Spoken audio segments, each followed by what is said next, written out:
আসসালামু আলাইকুম। আমি কাজী নাজমুন নাহার, সহকারী অধ্যাপক, জীববিজ্ঞান বিভাগ, ডক্টর আফরোজা মিউনিসিপাল কলেজ। দ্বাদশ শ্রেণীর বিজ্ঞান শাখার ছাত্রছাত্রীদের অনলাইন জীববিজ্ঞান ক্লাসে স্বাগত। কেমন আছো তোমরা? আশা করি ভালো আছো। ছাত্রছাত্রীরা দেখো, আমরা স্ক্রিনে একটা ছবি দেখতে পাচ্ছি। এটা কিসের ছবি? এটা একটা কঙ্কাল তন্ত্রের। তাহলে তোমরা বুঝতে পারছো আজকে আমাদের আলোচনার বিষয়। অবশ্যই আজকে আমাদের আলোচনার বিষয় হলো আমাদের জীববিজ্ঞান দ্বিতীয় পত্রের সপ্তম অধ্যায়ের চলন ও অঙ্গচলন। আমরা প্রথমেই দেখি যে এই অধ্যায় থেকে আমরা কি কি জানতে পারবো। এই অধ্যায়টা পড়ে আমরা মানুষের কঙ্কাল তন্ত্রের প্রধান অঙ্গসমূহ চিহ্নিত করতে পারবো, অস্থি ও তরুণাস্থির গঠন জানতে পারবো, বিভিন্ন প্রকার পেশির গঠন ও কাজ জানতে পারবো, কঙ্কালের প্রধান কার্যক্রম, রডস ও লিভার একটি তন্ত্র হিসাবে কাজ করে তা বিশ্লেষণ করতে পারবো, মানুষের হাঁটু সঞ্চালনে অস্থি ও পেশির সমন্বয় ব্যাখ্যা করতে পারবো, বিভিন্ন ধরনের অস্থি ভঙ্গ ও অস্থি সন্ধিতে আঘাত এবং এদের প্রাথমিক চিকিৎসা ব্যাখ্যা করতে পারবো। তাহলে আজকে আমাদের আলোচনায় আমরা যাই। আজকে আমরা মানব কঙ্কাল তন্ত্র সম্পর্কে আলোচনা করব। মানব কঙ্কাল তন্ত্র এটা হলো, এই কঙ্কাল তন্ত্র ভ্রূণীয় মেসোডার্ম থেকে উদ্ভূত অস্থি ও তরুণাস্থির সমন্বয়ে গঠিত একটি তন্ত্র, যা দেহের কাঠামো সৃষ্টি করে কি করছে, দেহের নির্দিষ্ট আকৃতি, পেশি সংযোগের স্থান প্রদান করে এবং নরম ও কোমল অঙ্গ সমূহকে আবৃত বা রক্ষা করে। তাকে বলছে হলো কঙ্কাল তন্ত্র। মানব দেহের কঙ্কাল তন্ত্রটা মূলত অন্তঃকঙ্কাল। এখন এই কঙ্কাল তন্ত্র কিভাবে কাজ করে? কঙ্কাল তন্ত্র হলো আমাদের দুভাবে কাজ করে থাকে, একটা যান্ত্রিক আর একটা হলো শারীরবৃত্তীয়। যান্ত্রিক কাজ এগুলোর মধ্যে কি আমরা একটু দেখি। এরা কঙ্কাল, এই যান্ত্রিক কাজের মধ্যে পড়ে হলো কঙ্কাল তন্ত্র আমাদের দেহের কাঠামো তৈরি করে এবং নির্দিষ্ট আকৃতি প্রদান করে। এছাড়া এরা আমাদের নরম ও কোমল অঙ্গ, যেমন মস্তিষ্ক, ফুসফুস, সুষুম্না কাণ্ড, হৃৎপিণ্ড, এগুলোকে আবৃত করে সুরক্ষা দেয়। দেহের বিভিন্ন অংশ, পেশি, লিগামেন্ট ও টেন্ডন কঙ্কালে যুক্ত হয়ে বিভিন্ন অঙ্গের সঞ্চালন ঘটায়। কঙ্কাল তন্ত্রের আরেকটা যান্ত্রিক কাজ গুরুত্বপূর্ণ, সেটা হলো চলন। অস্থিসন্ধি গঠন ও পেশির সাথে সমন্বয় রেখে কঙ্কাল তন্ত্র চলনে প্রধান ভূমিকা পালন করে। এছাড়া পেশি সমূহ কঙ্কালের সাথে আটকে থেকে দেহের ভার বহনও করে থাকে এই কঙ্কাল তন্ত্র। এরপরে আমরা আসি শারীরবৃত্তীয় কাজ। শারীরবৃত্তীয় কাজ দেখো যে এই কঙ্কাল তন্ত্র এরা লোহিত রক্তকণিকা উৎপন্ন করে থাকে। এই কঙ্কাল তন্ত্রের লাল অস্থিমজ্জা থেকে প্রতি সেকেন্ডে প্রায় 26 লক্ষ লোহিত রক্তকণিকা উৎপন্ন হয়। লোহিত রক্তকণিকা ছাড়াও এই লাল অস্থিমজ্জা অনুচক্রিকা উৎপন্ন করে এবং এরা ম্যাক্রোফেজ ধারণ করে। কঙ্কাল তন্ত্রের যে বক্ষপিঞ্জর আছে, এই বক্ষপিঞ্জর শ্বাস প্রশ্বাসে অংশগ্রহণ করে এবং মধ্যকর্ণের কর্ণাস্থি শ্রবণে সহায়তা করে। অস্থির রেটিকুলো এন্ডোথেলিয়াল সিস্টেম রোগ প্রতিরোধ ক্ষমতায় অংশ নেয়। ক্যালসিয়াম, ফসফরাস, ম্যাগনেসিয়াম প্রভৃতি খনিজ লবণ সঞ্চয় করে ও প্রয়োজনে রক্তে সরবরাহ করে। দেহের অভ্যন্তরীণ চাপ নিয়ন্ত্রণ ও আয়নিক সমতা রক্ষায় অস্থিসমূহ কাজ করে। এছাড়া এখান থেকে কঙ্কালতন্ত্র থেকে অস্টিওক্যালসিন নামক এক ধরনের হরমোন ক্ষরিত হয়, যা রক্তের চিনি ও চর্বির পরিমাণ নিয়ন্ত্রণ করে। পিত্ত অস্থিমজ্জায় প্রচুর অ্যাডিপোজ কোষ থাকে, যেগুলো দেহের সঞ্চিত রাসায়নিক শক্তির আধার হিসাবে কাজ করে, অর্থাৎ এরা রাসায়নিক শক্তি সঞ্চয় করে রাখে এই অ্যাডিপোজ কোষের মাধ্যমে। এখন আমরা দেখি যে কঙ্কালতন্ত্রের উপাদান অর্থাৎ এটা কি কি নিয়ে গঠিত। কঙ্কালতন্ত্র 5 ধরনের তন্তুময় ও খনিজ সমৃদ্ধ উপাদান নিয়ে গঠিত। এগুলো কি? অস্থি, তরুণাস্থি, লিগামেন্ট, টেন্ডন আর অস্থি সন্ধি। অস্থি হলো এটা দৃঢ় যোজক টিস্যু, যা প্রধানত ক্যালসিয়াম লবণ দিয়ে গঠিত, অর্থাৎ খুব শক্ত এটা। তরুণাস্থি বা কোমলাস্থি, এটা কঙ্কালতন্ত্রের স্থিতিস্থাপক ধরনের যোজক টিস্যু, এতে সাধারণত কোনো ক্যালসিয়াম থাকে না। লিগামেন্ট, এটা এক ধরনের ঘন শ্বেত বর্ণের তন্তুময় স্থিতিস্থাপক বন্ধনী, যা একটি অস্থির সাথে আরেকটা অস্থিকে সংযুক্ত করে রাখে। টেন্ডন হলো এটা অস্থিতিস্থাপক যোজক টিস্যু দিয়ে তৈরি একটা বন্ধনী, এটা মাংসপেশির প্রান্তে অবস্থান করে এবং পেশি ও অস্থির মধ্যে সংযোগ স্থাপন করে। এছাড়া আছে অস্থি সন্ধি। অস্থি সন্ধি হলো একটি অস্থি অন্য একটি অস্থির সাথে সংযুক্ত হয়ে যে সন্ধিস্থল গঠন করে তাকেই বলছে অস্থি সন্ধি। সন্ধি থাকার কারণে চলন, নরন, ভারবহন ও বিভিন্ন কাজকর্ম সহজ হয়। এখন আসলে আমরা একটু দেখি যে কঙ্কালতন্ত্র কি কি অংশ নিয়ে গঠিত। মানব কঙ্কালতন্ত্রের অধিকাংশই অস্থি নির্মিত। এখানে 206টি অস্থি নিয়ে আমাদের এই কঙ্কালতন্ত্র গঠিত। কঙ্কালতন্ত্রকে প্রধানত দুটি ভাগে ভাগ করা হয়ে থাকে, একটা হলো অক্ষীয় কঙ্কাল আর একটা ভাগ হলো উপাঙ্গীয় কঙ্কাল। অক্ষীয় কঙ্কালতন্ত্রের যে অস্থিগুলো দেহের লম্ব অক্ষ বরাবর অবস্থান করে কোমল, নমনীয় ও গুরুত্বপূর্ণ অঙ্গকে ঘিরে রাখে এবং দেহকাণ্ডের বিভিন্ন অংশকে সংযুক্ত করে দেহের অবলম্বন দান করে, সেগুলোকে একত্রে অক্ষীয় কঙ্কাল বলে। এই অক্ষীয় কঙ্কালের অস্থি সংখ্যা হলো 80টা। এটি 3টে অংশ নিয়ে গঠিত, সেগুলি হলো করটি, মেরুদণ্ড আর বক্ষপিঞ্জর। করটি হলো মুখমণ্ডলীয় ও করটিকা অস্থি নিয়ে গঠিত। মাথার কঙ্কালিক গঠনকে করটি বলে, অর্থাৎ আমরা যেটাকে বলি মাথার খুলি। অস্থি সংখ্যা 29টা। করটির অস্থির সংখ্যা 29টি। এটি 2টি অংশ নিয়ে গঠিত, যথা করটিকা ও মুখমণ্ডলীয় অস্থি। করটিকা অস্থিকে আবৃত ও সুরক্ষিত করে, অর্থাৎ করটিকা এই মাথার খুলি মস্তিষ্ক ব্রেনকে আবৃত করে রেখে এবং ব্রেনকে সুরক্ষা দান করে। আর মুখমণ্ডলীয় অস্থি হলো এটা সুসজ্জিত হয়ে আমাদের চোখ, কান, নাক, মুখ গহ্বর সৃষ্টি করে। এখানে আমরা এই দেখো অক্ষীয় কঙ্কালের কিছু চিত্র দেখছি। এটা হলো বক্ষপিঞ্জর আর এইটা হলো করটিকা ও মুখমণ্ডলীয়, করটিকা আর মুখমণ্ডলীয় অস্থি। আর এই দেখো মেরুদণ্ড, লম্বা একটা মেরুদণ্ড।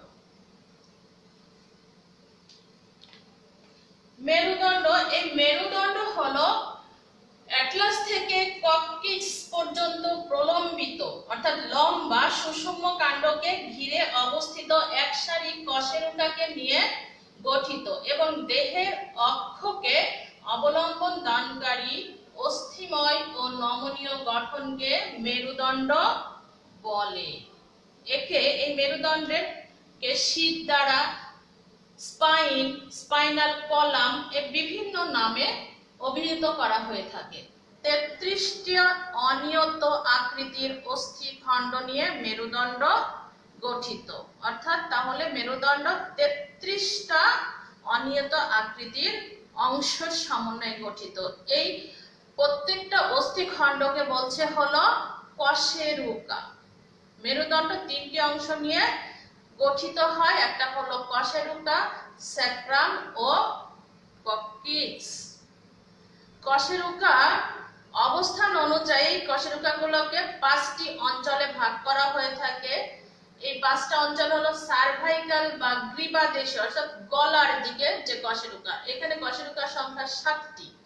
থোরাসিক বা বক্ষদেশীয় কশেরুকা বুকের অংশে থাকে, এই কশেরুকার সংখ্যা 12টি।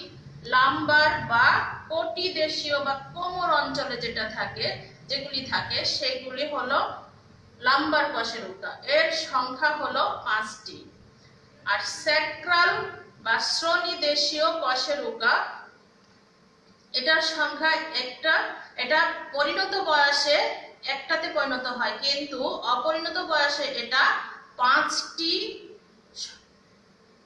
অস্থির সমন্বয়ে থাকে এবং এটা পরিণত বয়সে মানুষের যখন পরিণত হয় তখন এটা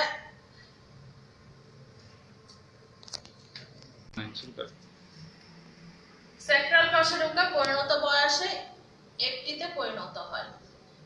এরপরে আসি 5 নম্বর হলো কক্সিজিয়াল বা পুচ্ছদেশীয়। এটাও সংখ্যায় একটা, কিন্তু পরিণত বয়সে একটাতে পরিণত হয়। অপরিণত অবস্থায় এটা 4টি খণ্ড নিয়ে বা 4টি অস্থি নিয়ে গঠিত, যেটা পরে একীভূত হয়ে যায় এবং একটিতে পরিণত হয়। এখন এই স্যাক্রাল কশেরুকা একীভূত হয়ে নাম হয় হলো সেটাকে স্যাক্রাম। আর কক্সিজিয়াল কশেরুকা যে 4টা কশেরুকা একীভূত হয়ে একটিতে পরিণত হয়েছে, তখন এটার নাম বলা হয় কক্সিক্স।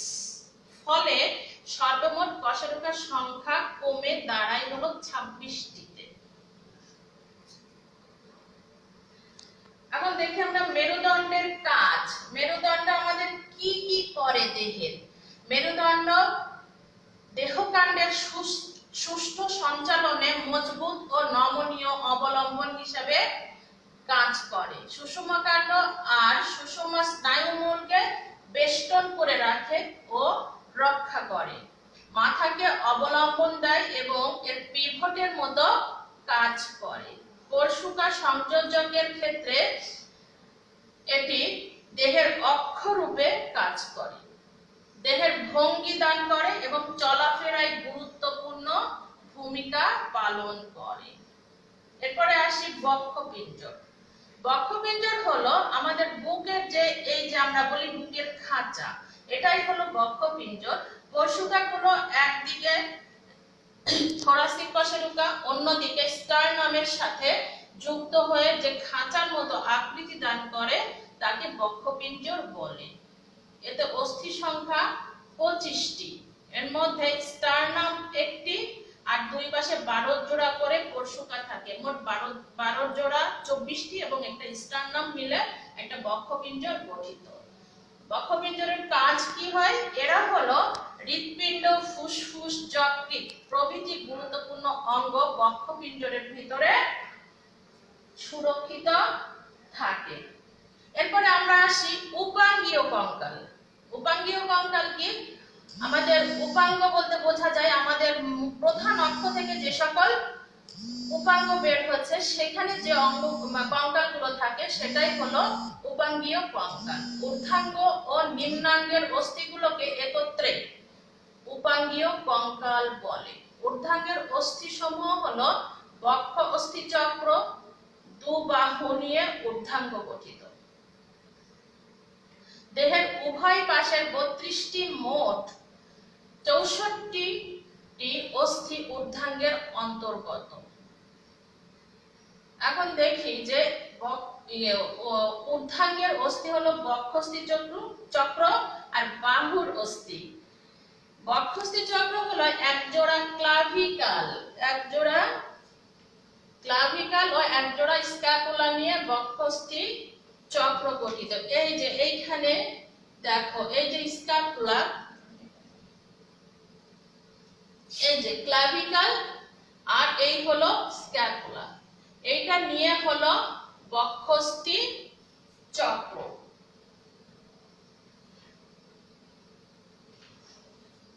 আর বাহুর অস্থি হলো, বাহুকে তিনটি অঞ্চলে ভাগ করা হয়, ঊর্ধ্ব বাহুর অস্থি বা হিউমেরাস, সম্মুখ বাহুর অস্থি বা রেডিয়াস আলনা, আর হাতের অস্থি। হাতের অস্থি আবার কবজি, করতল ও আঙ্গুল নিয়ে গঠিত। কবজিতে কি কি আছে? এখানে দু সারিতে 4টি করে মোট 8টি ছোট ছোট বিভিন্ন আকৃতির অস্থি থাকে। এই অস্থিগুলোকে বলে হলো কর্পাল অস্থি। করতল অর্থাৎ হাতের তালুতে থাকে হলো 5টি করে লম্বা ও নলাকার অস্থি। এই অস্থিগুলোর নাম হলো মেটাকার্পাল। আর আঙ্গুলে থাকে হলো ফ্যালাঞ্জেস অস্থি। এগুলো খাটো ও নলাকার। এর সংখ্যা বৃদ্ধাঙ্গুলে 2টি এবং অন্য আঙ্গুলে 3টি করে। এই দেখো, এটা হলো হিউমেরাস, ঊর্ধ্ব বাহু। এটা সম্মুখ বাহু, এটা রেডিয়াস মোটাটা, এটা হলো আলনা। আর এই যে এই আঙ্গুল এখানে, এটা হলো কবজির অস্থি। এখানে যে করতল, এখানে আছে হলো মেটাকার্পাল। ঠিক আছে? আর এই আঙ্গুলে যেগুলো আছে এগুলো হলো ফ্যালাঞ্জেস।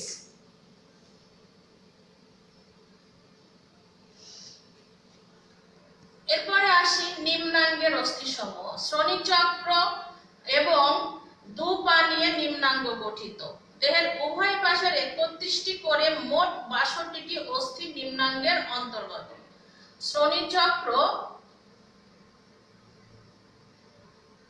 এটি ইলিয়াম, ইস্টিয়াম ও পিউবিস অস্থি নিয়ে গঠিত। প্রাপ্তবয়স্ক মানব দেহে এই অস্থিগুলো একত্রিত হয়ে হিপ বোন গঠন করে। দুটি হিপ বোন একত্রে মিলে শ্রোণীচক্র গঠিত।